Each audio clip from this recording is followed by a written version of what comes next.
हमने ये एक सवाल बहुत ज़्यादा फेस किया है जब हमारे क्लाइंट से बात करते हैं, खासकर उन क्लाइंट से जो आउट ऑफ जयपुर होते हैं, कि हमें जयपुर में क्यों इन्वेस्ट करना चाहिए।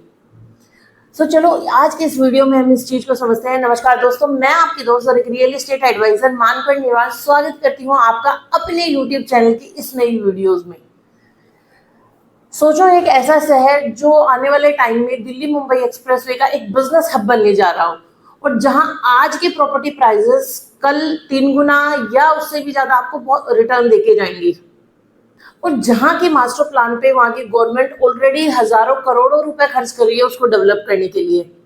जी हाँ, वो है हमारा शहर जयपुर।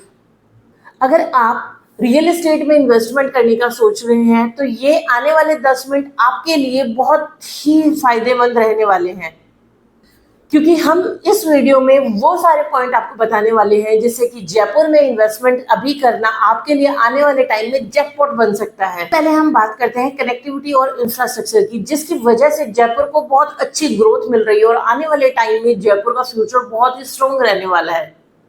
यहाँ आपको दिल्ली मुंबई एक्सप्रेसवे कॉरिडोर मिलता है। इसके अलावा रिंग रोड की जो सुविधा है, जो पूरे जयपुर को कनेक्ट करती है, और उसका अभी नया फेज भी आने वाला है। और रिंग रोड से यहाँ पर आपको ट्रेवल करना बहुत इजी हो गया। अगर आप दूसरे शहर से जयपुर में एंटर कर रहे हैं, अजमेर रोड, टोंक रोड या अजमेर बाईपास, तो इनके वाइडनिंग के अभी प्रोसेस और चल रहे हैं। इनके अपकमिंग प्रोजेक्ट्स आने वाले हैं। जयपुर में अभी मेट्रो की कनेक्टिविटी है, प्लस इसका जो फेज 2 है वो भी अभी अनाउंस किया जा चुका है। तो जयपुर में नए मेट्रो स्टेशन का काम बहुत जोरों शोरों से चल रहा है। इसके अलावा अभी जयपुर को एक नई सौगात मिली है, नया बस स्टैंड। इसके अलावा जयपुर की जो गवर्नमेंट है वो ट्रैफिक को कम करने के लिए बहुत इस पे ध्यान दे रही है। जयपुर इंटरनेशनल एयरपोर्ट है, इसके अलावा उस एयरपोर्ट को भी एक्सटेंड करने का प्रोसेस चल रहा है। इसके अलावा इंफ्रास्ट्रक्चर में अगर हम बात करें इंडस्ट्रियल जोन, तो यहाँ पर महिंद्रा सेज, इसके अलावा सीतापुरा रिको इंडस्ट्रियल एरिया है। प्लस अभी जब हमारा नया मास्टर प्लान, तो चाकसू में सबसे बड़ा रिको हब बनने जा रहा है।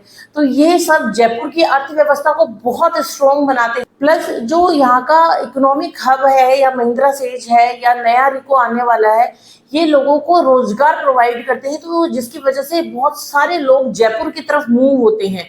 यहाँ का जो इंफ्रास्ट्रक्चर है वो बहुत स्ट्रॉन्ग। सेकेंड पॉइंट की अगर हम बात करें, जो कि है इकोनॉमिक ग्रोथ या जॉब क्रिएशन, जैसा कि अभी हमने बताया, यहाँ पर महिंद्रा सेज, इसके अलावा सीतापुरा रिको इंडस्ट्रियल एरिया, प्लस जो नया इंडस्ट्रियल एरिया आने वाला है, तो यहाँ ये क्या एम्प्लॉयमेंट को बढ़ाते हैं। जैसे कि अगर बात करें Mahindra says, 300 plus companies already यहाँ पे हैं, 1000 ऑफ जॉब अपॉर्चुनिटी यहाँ लोगों को मिल रही है।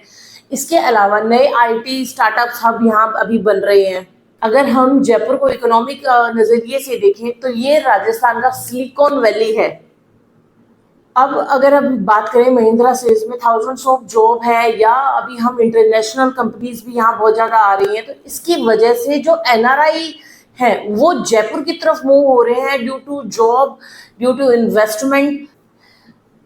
तो जॉब माइग्रेशन की वजह से यहाँ रेंटल इनकम भी बहुत ज्यादा बढ़ रही है। लोग अभी फ्लैट्स या प्लॉट में इन्वेस्टमेंट कर रहे हैं बहुत ज्यादा, जिसकी वजह से रेट भी बहुत बढ़ रही है। इसके अलावा इकोनॉमिक ग्रोथ को बढ़ाने वाला एक मेजर फैक्टर है, वो है ग्लोबल इवेंट्स। जैसे कि हम बात करें, बहुत सारे फिल्मी सितारे हैं या जो बड़ी हस्ती हैं वो जयपुर में अपनी वेडिंग्स प्लान करती हैं। इसके अलावा ग्लोबल एक्सपोज होते हैं, बड़े बड़े इवेंट जयपुर में ही होते हैं, जिसकी वजह से टूरिज्म को बहुत ज्यादा बढ़ावा मिलता है। टूरिज्म की वजह से इकोनॉमिक ग्रोथ बहुत फास्ट होती है। लास्ट 5 साल के अगर हम अप्रिसिएशन डाटा को देखें, तो अजमेर रोड, टोंक रोड पे बहुत ज्यादा लोगों को अप्रिसिएशन मिला है। कई जगह तो आप ऐसे देखेंगे कि लोगों को 2 गुना 3 गुना तक का बेनिफिट मिला है। और अगर मैं यहाँ की लोकेशन पे अपकमिंग हॉट स्पॉट्स की बात करूँ, तो जयसिंहपुरा है, महिंद्रा सेज का बेल्ट है, या टोंक रोड पे आप रिंग रोड क्रॉस करके जा सकते हैं। तो इन जगह पर आने वाले टाइम में बहुत अच्छी ग्रोथ देखने को मिलेगी आपको। रेजिडेंशियल प्लस कमर्शियल की बहुत ज्यादा वैल्यू बढ़ रही है। लोग रेजिडेंशियल से भी ज्यादा कमर्शियल में इन्वेस्ट कर रहे हैं। इसके अलावा अभी अगर हम देखें तो जितनी भी डिमांड आ रही है प्रॉपर्टी की, तो जयपुर में जमीन बहुत बची हुई है। इसकी वजह से लोग फ्लैट्स की ज्यादा प्लॉट्स को वैल्यू दे रहे हैं। और अगर हम 5 साल का पिछला डेटा देखें तो फ्लैट से कहीं ज्यादा अप्रिसिएशन लोगों को प्लॉट में ही मिला है। और अगर हम फोर्थ पॉइंट की बात करें, कि बहुत सारे लोग यहाँ इन्वेस्ट क्यों कर रहे हैं या एनआरआई यहाँ क्यों इन्वेस्ट कर रहे हैं, तो इसकी एक मेजर वजह है गवर्नमेंट की तरफ से आने वाली पॉलिसीज या सेफ्टी फैक्टर। यहाँ भी बहुत सारे जेडी अप्रूव प्रोजेक्ट्स हैं, प्लस लीगल सेफ्टी मिलती है। अगर आप कहीं पे भी प्लॉट्स देखने जा रहे हैं तो सबसे पहले आपको उसका जेडीए नंबर चेक करना चाहिए। और आजकल जेडीए के बाद एक बहुत मेजर फैक्टर आ रहा है रेरा। आपने बहुत जगह सुना होगा कि क्या इस प्रोजेक्ट का या इस टाउनशिप का रेरा नंबर है या नहीं। तो रेरा क्यों आया था, ये भी एक लीगल सपोर्ट करने के लिए ही आपके लिए लाया गया था। जो बहुत सारे बिल्डर्स क्लाइंट को कमिट की हुई चीजें नहीं दे पा रहे थे सिर्फ जेडीए होने के बावजूद, तो जेडीए ने सेफ्टी को लेकर एक कदम और बढ़ाया 2016 के बाद, जो कि होता है रेरा।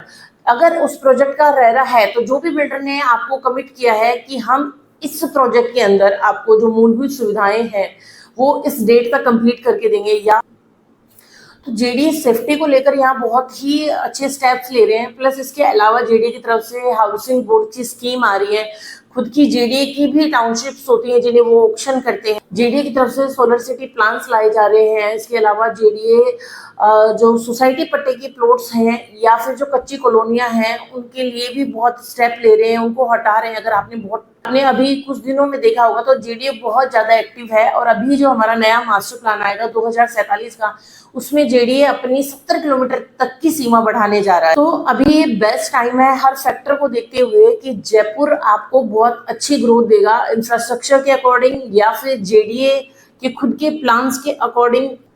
और नए जेडीए मास्टर प्लान 2047 में आपको बहुत सारे नए बेटर प्लान्स मिलने वाले हैं। तो अभी ये एक गोल्डन टाइम पीरियड है आपको इन्वेस्ट करने का जेडीए अप्रूव प्रोजेक्ट्स। जो लोग आज जयपुर में इन्वेस्ट करेंगे वो आने वाले 5 साल बाद एक अपनी ही सक्सेस स्टोरी सुनाएंगे कि कैसे हमने जयपुर की ग्रोथ के साथ एक सही टाइम पे फैसला लेकर उस ग्रोथ के साथ खुद की भी ग्रोथ को होते हुए देखा है। जैसे कि अगर मैं एग्जांपल दूं, आज के टाइम में अगर आप देखो वैशाली का एरिया या फिर जगतपुरा का एरिया, प्रताप नगर का एरिया, जहां 5-7 साल पहले कुछ भी नहीं था, जिन लोगों ने वैशाली में प्लॉट लिया आज से 7 साल या 5 साल पहले, आज आप देखेंगे ना उन्हें 5 या 10 गुना ज्यादा का अप्रिसिएशन मिला है। आज वैशाली के एरिया में लाख रुपए पर गज के भाव है एक अच्छी लोकेशन पर। जिन लोगों ने उस टाइम वो डिसीजन लिया था वैशाली या फिर जगतपुरा में प्लॉट लेने का या प्रॉपर्टी लेने का, उन लोगों ने अपने फ्यूचर के लिए बहुत ही एक अच्छा स्टेप लिया था। तो अगर मैं आज की बात करूं, जैसे कि जयसिंहपुरा का जो एरिया है वो पत्रकार से भी ज्यादा ग्रोथ करने वाला। अगर आज आप पत्रकार में प्रॉपर्टी के रेट्स देखते हैं तो आपको जेडी अप्रूव में 65+ से लेकर 80,000 पर गज तक की प्रॉपर्टी मिलती है।